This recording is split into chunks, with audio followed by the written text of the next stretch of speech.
Hello, so in this video we're just going to go over how to install and kind of set up a presentation using Peardeck. So the first thing that you would do, I think there's actually two ways to use Peardeck, but so they have a Chrome extension that you can download, but the way that I'm more familiar with that you'll need to use is through an add-on. So open up whatever slideshow you want, any Google Slides, doesn't really matter, but you're going to want to go to add-ons here, and then you're going to go to get add-ons. And it'll load up, and there's all kinds of ones that are there, but you're going to, if you don't see Peardeck at the top, you can just search for it. It should pop up, and then you're going to install. And so when I have it installed, you might have to refresh once you've installed it, but I have actually a little tab up here that now says just Peardeck. And if I click on that, it should open a little sidebar here on the right. There we go. I'm going to move my camera so you can see everything. And if you don't know what Peardeck is a really neat tool for presenting lessons to students. You can either do it as like teacher pace, where you're the one kind of in control of that, or student pace. I prefer generally teacher pace. But it's also a way you can embed questions within your presentation. So, for example, once I have this pulled up, you can see there's a bunch of different question options that I can choose from. And we have, I think with the district, this is for 2020, the AEA has purchased it for the district.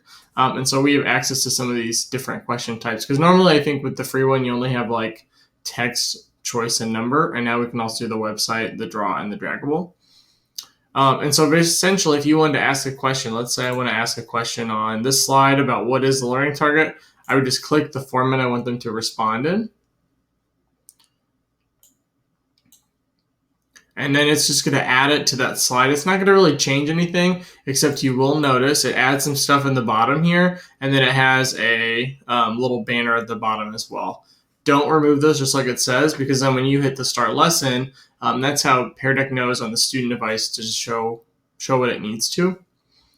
They also have some like featured content, so they have some pre-made like ready presentations that are Peardeck enabled, and they also have this nice little how-to video. And then you can also, let's say you're trying to ask maybe a certain question, you can look at their template library, and they have all kinds of different like pre-made slides that they would add for different questions. So if I was looking for beginning of the lesson, I could click on literally any of these.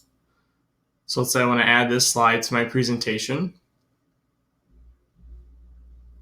It's going to add it as a new slide. It's already set up for Peardeck. And then if I wanted to, I could edit the question that I want students to be able to see on there. So that's kind of handy too in terms of that.